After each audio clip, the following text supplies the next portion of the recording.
In this video, we are going to take a look at how to create custom Cuemixes from within Studio One. More specifically, some of the main differences between the way Pro Tools and other DAWs work and Studio One works. So let's hop over to Pro Tools for a moment. Working with Cuemixes. You can think of this as Cuemixes, Headphone Mixes, Foldback Mixes, however you want to call them. They are basically the same thing. They are routed in the same approach that we've taken when you would have a multi-track tape recorder and a console. We are creating a pre-fader send, and that's being routed to a different output. And this gives us the ability to create custom mixes for an artist. Maybe the drummer wants a mix, the singer wants a mix, and we're listening to a mix in the control room. So why pre-fader? Well, the main reason for pre-fader is in case we have to solo things from within our timeline and within our mixer, we don't want to disrupt what the artists are hearing in their particular mixes. So if they're hearing something, that goes on uninterrupted. So if we take a look at the approach I have in Pro Tools, I've got a click track, I have all of these audio tracks, I have a reverb return, which is just arbitrary, created for the sake of this video, and then I have an aux channel, which is just basically for gain staging, and this is obviously solo safed, and all of my Cuemix sends, they're pre-fader, they're routed to this aux channel, or this bus if we think about it in Studio One terminology. And then they're accepting their input from this end and they're routed to an output. In my case, I am using, let me move over to universal control. On the Quantum, I have the ability to, I have two different headphones and I have the ability to choose any of the outputs that either one of these headphones can be mapped to. I'm using the discrete routing for headphone 1 as the headphone source. So that way I could use this outputs. Now, also, we could use an additional set of outputs that are connected to headphone amps or multiple headphone amps if we had multiple outputs. It can be as advanced or as simple as you need it to be. So if we take a look at this, if I wanted to really quickly recreate my main mix as a starting point, because we have, for example, panning and levels that are set, most DAWs are going to have some type of feature where we can basically copy the sends or copy our main mix to our sends, right? In this case, I can map it out to send B, which is my Cuemix send. So now we have our Cuemix and this has been mapped out and you can see that the individual levels they're following here and our effects return and our click track are also both sent to our Cuemix. What this means is that the mix that I'm listening to in the control room, the main mix, let's say that I'm listening to this mix and I decide to solo the bass track. Now my click is solo safe, so that's not being interrupted. Maybe I want to bring down my click quite a bit. So this is what I'm listening to in the control room, but what is the artist going to hear that's listening to the Cuemix? Well, they are going to hear this one over here, which is an uninterrupted full mix based on what's set with the Cuemix sends. So that's the one main thing to take into account here.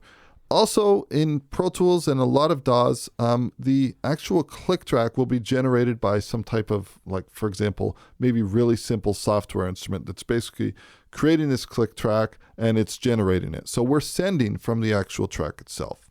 Okay. That being said, this is also very simple. This is just straight audio tracks. It may very well be the case that, for example, our bass and drums, that both of these could be routed to a bus channel, maybe bus 5 and 6, right? And then I would need to create an aux return for that. So I'd go mono, stereo, aux input, and we will create this. Now, in this case, I can either send my bass and drums directly from the source track itself, or I could send it from the Cuemix. And then I would have the choice of how I want to send it, right? So I could say if I'm sending from the source tracks, I might deactivate the bus channel send. Or if I want to send from the bus channel to simplify things, I might deactivate from the source channels. So these are all the things we need to take into account when we're working and how all of this ties in together. And also we're just working with one Cuemix right now. We could easily be working with 2, 3, or 4. So let's hop over to Studio One and let's take a look at things. The great news is Cuemixes are so awesome and easy to work with in Studio One. If I have a mix that's set up and I wanted to really quickly, somebody said, you know what, can you send me out an alternate mix? I like it, but can you bring the drums down? No problem. All we need to do is go to the Audio I/O setup. We'll click the Outputs tab. I'm going to enable the Cuemix output that I want to have. So this is just HP1. I'm going to click Apply and we'll click OK. Now, this is it. Once this is done, we have a Cuemix. By default, the Cuemix send that Studio One creates, it is fully linked to the levels and panning of the console. So if I hover over the lock level and pan to channel. This is really useful because if I'm making changes and I want to adjust the panning, for example, notice that these are moving together. So I love that feature in Studio One. But let's say I wanted to unlink it. I needed manual control.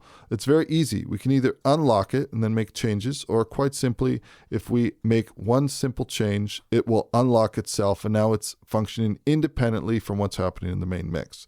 And this could obviously be done for multiple selected channels. So if I wanted to select everything, let's say that this particular Cuemix was for a drummer, and they wanted to hear everything just a little bit lower. I'm going to just move this down, and they said, you know what, I want you to move this up because I'm going to play along to that groove. That's it. That's all you need to do. It's so incredibly simple. Now let's talk about the click track, because this is one area that differs greatly from Pro Tools. If we take a look at our click track, we have basically a global activate and deactivate for our click, our metronome. And then we have this click icon, which is basically on the main outs over here. I can go click on, click off. So we also have a slider, which allows us to set the actual level of the click track. So if we listen to our main mix now, this click is not in the right tempo. Let's bring this back to 95. Okay, so this is our click. I'm adjusting the level by this slider. This would be basically the same as adjusting the level in the main mix in Pro Tools, okay? The other thing is I can deactivate this click altogether on the output itself, and then I can use the global activate and deactivate, which is mapped out to the hotkey C by default. Okay, now here's where things get a little bit different. Keep in mind, we are using HP1, and we're using this output as a Cuemix. So let's click apply and OK. If I open up my Outputs tab, notice that I have an actual fader for every single one of my outputs, not just my main outs, which is what I'm routing to my control room, what I'm listening to. But if we scroll to, for example, HP1, which is the output that we are using for this Cuemix send, we have the ability here to have independent metronome control. Now, what do I mean by this? Well, I mean that I could have, for example, the metronome and the main outs could be deactivated, and then I could activate the metronome just for HP1, and I could also have its level. Maybe this level is really loud. So I'm going to make sure that I edit this in post, but let's listen to our main mix now. We don't have a click. No click at all, okay? If we listen now, we swap over to the Cuemix that's being sent over to Headphone One, it's going to be lower, and we're going to have a click. Now I can globally deactivate all clicks by clicking the C. If I bring both of these back in, then I can click C again to globally activate everything. So now we're listening to a click in our main outs, and we're listening to a click in our headphone mix. I can change either one of these independently if I want to. So this is where things are very different in that with respect to Pro Tools and most other DAWs, you are sending your click from a pre-fader send on the actual track in the console or the mixer. In Studio One, the clicks that you use, they're all tied to the outputs. So let's say, to put it into perspective, if I enabled Headphone 2 as well, maybe I want to have multiple sets of headphones, and I had direct routing, or maybe a better example to use, because I'm using it right now, would be, for example, this one over here. If this was, for example, a guitarist cue, then I could click apply and OK. This now over here, if I wanted to control the click on or off state for that particular Cuemix send, I would do that here. And if I wanted to adjust the level, I could do that here. Now, also notice that we have a new Cuemix send that's come into the equation. A couple things to point out about this. Depending on what interface you're using, I'm using a Studio, or rather, I have a Studio 192 and I have a bunch of different quantums, but we have audio device controls directly from within Studio One. So if you're running a PreSonus interface, I can actually choose my headphone routing, which is very useful in the case that, for example, maybe I'm listening to the main outs on Headphone 2 by default, but I'm adjusting the Cuemix of phones 1, which my artist is listening to. Then I could very quickly toggle over just momentarily and listen to phones 1, and I don't have to leave Studio One to do that. So that's something, and this is only available if you're running a PreSonus interface. It's a beautiful integration. This is available by clicking Audio Device Controls. Now, the second thing I want to mention is if this is all too much for you, managing the click track with a global active and deactive state, and then managing both the on and off and the level of the individual output channels. If that's too much for you, then there is another option that is actually really, really simple. I'm going to deactivate this, and actually let's leave both of these on, and let me globally deactivate my click tracks. And let's bring ourselves back down to just one Cuemix, which is HP1. We'll click Apply and OK. Now I'm going to close my Outputs tab. Another thing that we can do is if you open up the metronome, we have the ability to render the click. So in this case, we can do it two ways. I'm going to open up my marker track.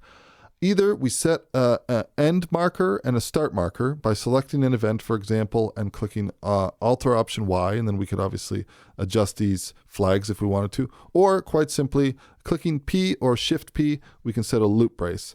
Now, when we do this and we click the click track, we have the option to render. Based on the settings that we're using here, we can just render this, and it'll give us an option to use either timeline start to song end. This will be these flags over here, or the loop range. I think loop range is probably the easiest one. In this case, we can render an actual click track that will show up as audio, and then pretty much you're functioning the same way it was in Pro Tools. It will control the click level that we're hearing in our main mix, right? We don't have to worry about activating the click or deactivating it here or here. And then our Cuemix click would be controlled obviously by this slider over here. Again, they are locked by default, so anything we do will affect both of them. But if I wanted to independently adjust this, it's just a matter of either unlocking it or just changing a parameter, and then it will adjust itself. Okay, so we've covered the meat and potatoes, the basics. Now, I want to cover two other things with respect to soloing behavior and buses and effects returns. We mentioned in Pro Tools that you can basically set up an aux track, and then you have the ability to send your pre-fader send from either the subgroup itself or the submix, or we could deactivate that and send it from the source channels. We also mentioned why pre-fader is so necessary when it comes to soloing something so that you're not affecting people's Cuemixes. And also, we mentioned the fact that we're creating a Cuemix send from our effects return. I'm going to go back to Studio One. Let's open up our channel list and let us drag in. First of all, let me move my click track to over here. And I'm going to bring in my two effects returns that I have over here. Okay, let's talk about something. I honestly can't remember Studio One's default preference. But we need to talk about one preference that's really important. If you're working with effects returns, you're doing a vocal tracking session, and you have a send to a reverb. So maybe this is your vocal, and you're sending this out to, where is it here? Valhalla verb. Your artist is definitely going to want to hear their reverb effects return. Maybe they also want to hear their delay. So you're sending out two effects returns to this vocalist. They want to listen to these. If you're not seeing these, it's because of one preference. So let's open up our preferences. We're going to go to Advanced Console and see this preference at the bottom here. Cuemix mute follows channel. If I deselect this, and I think this might be the way Studio One ships by default, and I click Apply and OK, notice that we no longer have an effects return, or rather we no longer have a Cuemix send on our effects returns. Now also, let's say that these three channels over here were a specific color. Let's say that I routed these to a bus, which is the same way that we did in Pro Tools. Notice at this point that we don't have a Cuemix send on the bus level, but we do have a Cuemix send on the source tracks. So what happens if I was using some particular processing that I wanted to hear? In this case, I wanted to do some compression and some EQ. And I definitely wanted to hear that, and it was a low latency plugin, and I wanted to monitor through that. Okay, this particular preference has to do with the behavior that Studio One has when you attempt to solo a track and you don't want to disrupt your artist's Cuemix's downstream. Now, the caveat or the downside is that when you disable or enable this preference, it really changes the behavior in terms of Studio One's ability to have full flexibility of sending a Cuemix send from either bus channels or effects returns. So here's a short story. With this preference disabled, if I wanted to solo out a track, let's say I wanted to solo out the bass track, okay? And let's say that, and keep in mind, I have to remember what's happening with my click. You know what, for now, because it's easier for me, I'm going to just take this click track and let's hide and disable this. And I'm going to bring my click tracks back in and my outputs, and I'll make sure that HP1, both HP1 and main outs both have a click track. Okay, this is just for my purposes because I don't want to overly confuse things. So where were we? If I wanted to solo out this bass track over here and I didn't want to disrupt the artist's Cuemix that is happening, then I could do that. So let's go ahead and push play. We're hearing a click on both my main outs and also the artist mix. I'm going to solo this. We also have some delay. I'm hearing the delay and reverb. I'm going to kill both of these effects for now. So I'm soloing out my bass track, and this is playing now, and I'm hearing my click track, okay? I could then deactivate the click track on my main outs, and if we were to move over to this channel over here, this is what I'm using to record the Cuemix send that I'm working with. So in terms of what the artist is hearing in their Cuemix, this is not disrupted. They're hearing the full entire mix. That being said, they're not hearing any effects, or they're not hearing anything. If we had any bus channel processing, they're not hearing that either. So this is the one thing. If you need to have the ability to solo your different channels and not disrupt a Cuemix, then this preference needs to be deselected, right? This is the only way that we have that. Now, I will be honest and tell you that I work with this preference on all the time because, quite simply, I would rather use a workaround to allow an artist to hear reverb or delay or something if they really needed to, if I needed to solo something out, right? And also, I'm going to try to make my main mix be the main mix that the artist is monitoring. And I might even use a Cuemix for myself if I need to solo something. But for me, it is much more important to have effects sends, or rather Cuemix sends on my effects channels and a Cuemix send that for a particular bus than being able to solo something out. Now, this would obviously be very different if I was working with a full band and I was tracking. And to be quite honest with you, if I was doing that, I would probably not use any bus channels on my tracking sessions in terms of routing subgroups, because Studio One, it's so easy to move mixes together that it wouldn't really be an issue. And what I would do for a vocalist, if they wanted like a tracking vocal or a tracking reverb, quite simply, I would literally put the plugin like here. Maybe they would want something like a room reverb. I would put the plugin right here on their track, and I would use a dry, wet blend so that they have an effect that they want to hear for maybe keeping them in the moment or making them sound as good as possible. But then I would basically make sure that I'm following those strict rules only for the tracking session. Now, this is something that is relevant during the time that I'm doing this video, which is 5.5.1. And this is something that I really hope is changed in the future. But I don't have any idea as to whether this is something that will be changed or if there's a timeline to that at all. So this is the simple workflows that we have, and it's really one preference that's going to make all the difference. And this preference, keep in mind, has to do with being able to solo out a track in your main mix without affecting Cuemixes. But it has the caveat or the downside that if you disable that preference so that you can solo things without disrupting Cuemixes, then you lose your Cuemix send on effects returns and bus channels. For me, losing my Cuemix send on effects returns and bus channels is way worse in the type of tracking sessions that I do, which is typically working with vocalists. It's way worse than basically having the ability to solo out a track for myself individually. That being said, there is one workaround that we can use, and that is with the listen bus, which is something I haven't covered in this series, and I don't think I will cover in this series.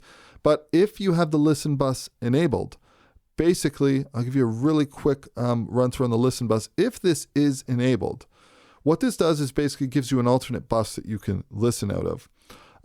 If it's enabled, then you do have some other options in terms of being able to solo through the listen bus.